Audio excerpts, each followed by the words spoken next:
Akkam jirtuu kabajamtootaa fi jaalatamtoota maatiiwwan chaanalii Jaalallee Entertainment.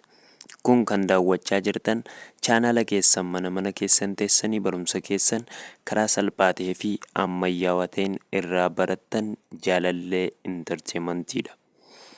Har'a barnoota keenya histirii kutaa 10ffaa mata duree Unit 2 Africa and the Colonial Experience 1880 to 1916 jedhu irratti argamna. Kana jechuun Afrikaa fi akkasuma muuxannoo sirna koloniidhaa bara 1880 kaasee hanga 1960 jiru kan waliin ilaalludha. Afrikaan bara kolonii san keessatti maal akka fakkaattuu fi warri koloneeffattoota ammoo Afrikaa irratti maal akka hojjetan kan waliin ilaalludha. Akka dhuma sagantaa keenyaatti akka nu faana turtan abdii guddaa qabna. Nu faana turan gaafii keenya. General background to colonialism kan jedhummoo mata duree 2.1 yookaan boqonnaa 2 keessaa mata duree isa jalqabaati. Kana jechuun ammoo ka'umsa sirna kolonii kanaaf sababa ta'e walumaa galatti wanni koloniif sababa ta'e maali kan jedhu gabaabumatti kan waliin ilaallu ta'a.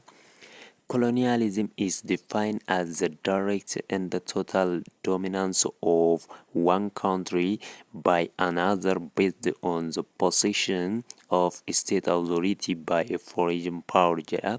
Kana jechuun ammoo koloneeffannaa jechuun aangoo biyya alaa aangoo mootummaa qabachuu irratti aangoo mootummaan biyya biroo tokko mootummaa biyya biroo qabachuu irratti hundaa'uudhaan kallattii fi akkasuma guutummaatti olaantummaa biyya biraatiin biyyi tokko ukkaamamuu yookaan haguugamuu ishee kan ibsudha jechuudha. It occurs when one country subjugated another, conquering and exploiting its people jedha. Kana jechuun ammoo biyyi tokko biyyi biraa of jala galchite yookaan koloneeffatte ummata ishee dhuunfatte itti fayyadamummaadhaan kan uumamudha jechuu kolonii jechuun. The nation of colonialism is inextricably tied to that of imperialism, which is defined as the policy or belief of using power and influence to rule another nation or people jedha. Kana jechuun ammoo yaadni koloneeffattummaadhaa kuni kan imperializimii wajjin haala addaan hin baane kan qabu yookaan haala walitti hidhate kan qabu yommuu ta'u, haalli kunis imaammata yookaan amantaa aangoo fi dhiibbaa aangoo fayyadamuun saba yookaan ammoo ummata biroo bulchuu jedhamee beekama. Colonialism has been practiced since ancient times jedha. Kana jechuun ammoo kolonummaan kun bara durii keessaas shaakalame yookaan yaalameeti ture kan jedhudha. The ancient Greek, Romans, Ottomans and other established colonies overseas jedha. Kana jechuun ammoo Giriikonni durii akkasuma Roomaanonni durii mootummaan Ottoman Turkii jedhamu yookaan Osmaanonni durii fi kanneen biroo biyyoota jajjaboo turan biyya alaa keessatti kolonii hundeessuu turanii. Colonialism grew in scope since the 19th century after the age of discovery jedha. Kana jechuun ammoo koloneeffanni jaarraa 16ffaa irraa eegalee bara argannootiin booda bal'inaan guddachaa dhufee mul'atee ture.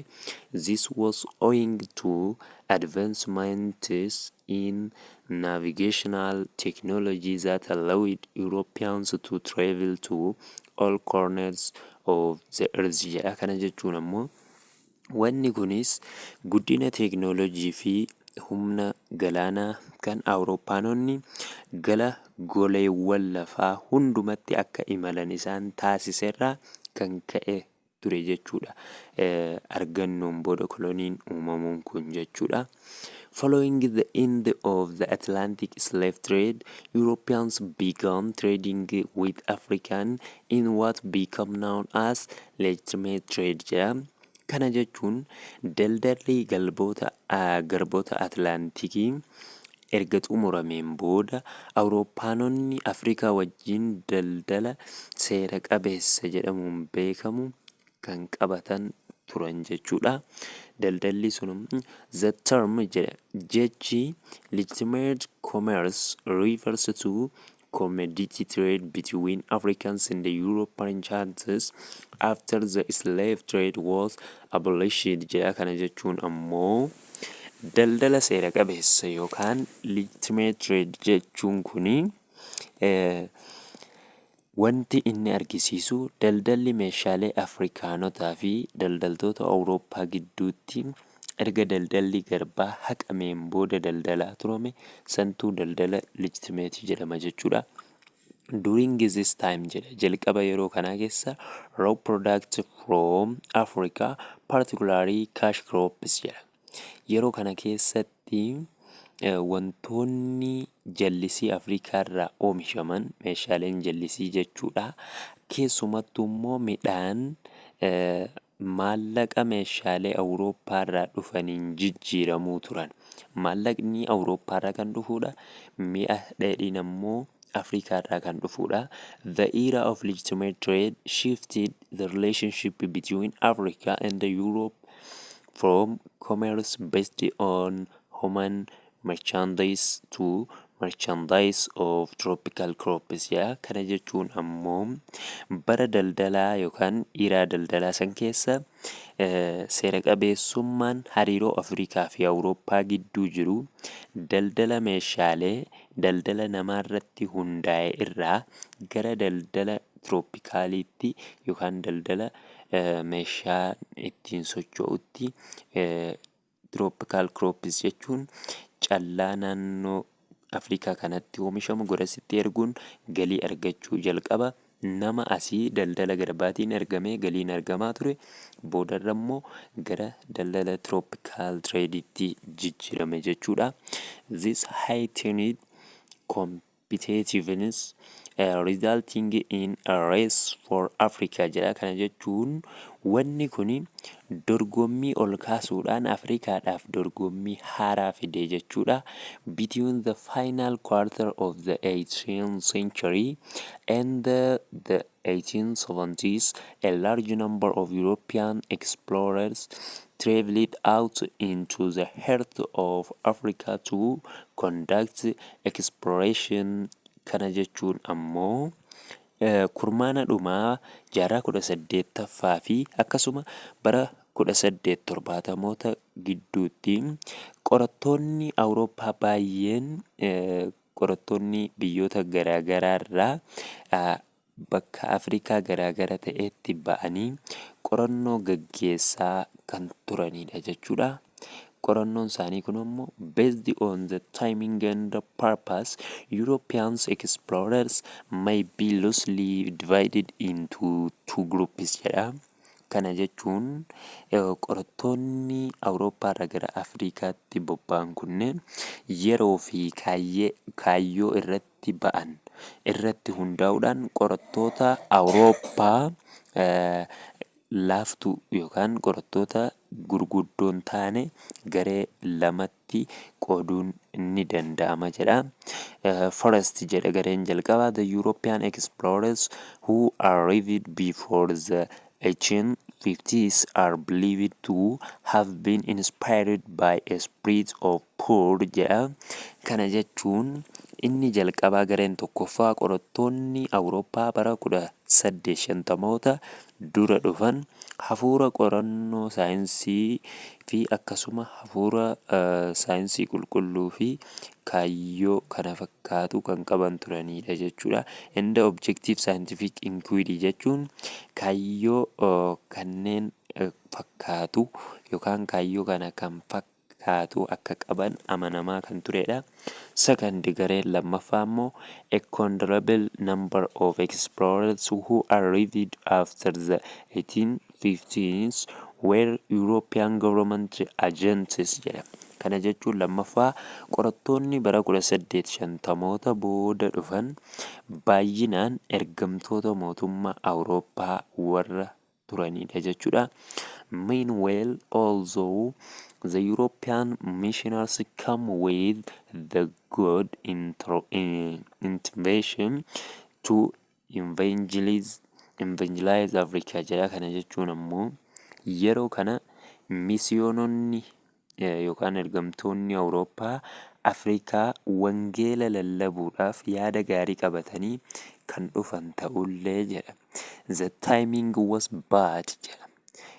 Isaan maqaa wangeela lallabuutiin kan dhufan yoo ta'es yaada gaarii qabatanii dhufan fakkaata ta'us yeroon isaa hamaadha ture. Afrikaadhaaf missionaries come into Africa along with colonial administrators and traders with the plan to introduce Christianity, commerce and civilization jedha. Kana jechuun misiyoononni yookaan ergamtoonni bulchitoota koloneeffattootaa fi akkasuma daldaltoota waliin karoora amantii kiristaanummaa babal'isuu jedhu qabachuudhaan daldalaa fi qaroomina galchuu yaada jedhamu qabatanii gara Afrikaatti dhufan jechuudha. They cooperated and united as vital element in the attainment of the set goals jedha. Kana jechuun ammoo wanni kun kan isaan galmaan ga'an jarri kun yaada kana galmaan ga'uuf akka qaama murteessaa ta'etti tumsaa fi yaadota isaanii kana kan galmaan ga'atan ta'anii turan jechuudha. Missionaries in critical time of need depended on traders for funds and relied completely on administrator for physical security and protection jedha. Kana jechuun ergamtoonni yookaan misiyoononni kun yeroo rakkisaa kana rakkina kana keessa turanii maallaqa argachuuf daldaltoota irratti kan hirkatan turan akkasumas daldaltoota kanarratti guutumaan guututti bulchitoota irratti nageenya qaamaa fi eegumsa isaaniitiif kan hirkatan turan jechuudha. However, jedha haa ta'u malee European missionaries preaching Christianity in Africa in the last 2 decades of the 19th century converted only less than 1% of non-Muslim Africans outside Ethiopia to Christianity. Kana jechuun jarri kuniin misiyoononni Awurooppaa waggoota 12 jaarraa 9ffaa darbe. Jaarraa 19ffaa dhiifama. Kana keessatti Afrikaa keessatti amantii kiristaanummaa lallabaa turanii lammiilee Afrikaa musliman taane kan musliman taane Itoophiyaan alatti warra jiran parsantii tokko gad qofa gara amantii kiristaanummaatti jijjiiran. Sanuu amantaa warra amantaa duudhaa qabanirraa because of the lack of success the missionaries began to appeal to their respective European governments for help jedha. Kana jechuun misiyoononni yookaan ergamtoonni kun milkaa'ina waan hin arganneef milkaa'ina argachuu jalqaban kana respectii yookaan barbaachisummaa gargaarsa mootummaa Awurooppaa gaafachaa kan turanidha jechuudha. Namoota gara amantaa isaaniitti fiduudhaaf. Barumsi guyyaa irraatiif qabanne kana kan fakkaatudha. Barumsa itti aanuun amma walitti deebinutti nagaan turaan yaada keenya.